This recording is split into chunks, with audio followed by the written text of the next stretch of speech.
Assalamu alaikum everyone and welcome back to Jasmy video update for Thursday 6th of October, and it's been a while we haven't talked about Jasmy. So first of all, I do see this huge trend line down here for Jasmy right over there, and we could be looking at Jasmy to make a little bit of a move up to 6638 at the moment, and that's gonna actually be the downtrend going like this, up down up down up down, go down like this. Now the question is that should be answered is that can you somehow break out of this resistance without any wicks to the upside and back test it and try to pass it to continue a little bit higher. Then you're going to have first resistance at 69 at the moment. Okay, so it's all about breaking that resistance. There are chances to actually go back up to 6645, and that's where you're going to have resistance. Now every time you came up to that line, you got rejected, went up to that line, got rejected, went up again, rejection, up, rejection. You're going to move up a little bit again,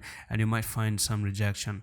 Now I just want to remind you one thing is that there are two technical targets I see. One is on the weekly and one is based on the monthly.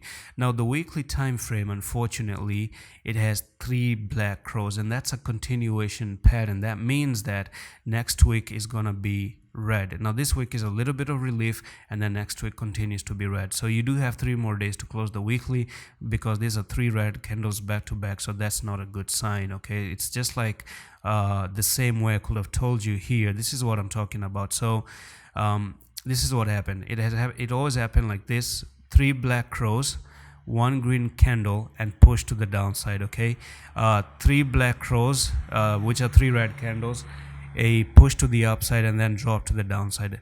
3 black crows again, a little bit of a push to the upside, and expect the very same scenario to happen again. And not to mention that this was your bearish rectangle, very clear bearish rectangle, and you do have a technical target to go from there to there, all the way to the downside, and we're looking for Jasmy to basically drop to this price target, which is gonna be 0.002, if you want to say, round off that number. Okay, so that's where I'm looking to actually even purchase a little bit of a Jasmy. So that's pretty much it for this Jasmy video. Invalidation happens if you ever see Jasmy somehow tries to cross that bearish rectangle up to 12 or 129 and cross 129, then we're going to be looking at some little bit of a pull to the upside as well. That's pretty much it for this update on Jasmy. I'm going to see you in the next one. Allah Hafiz.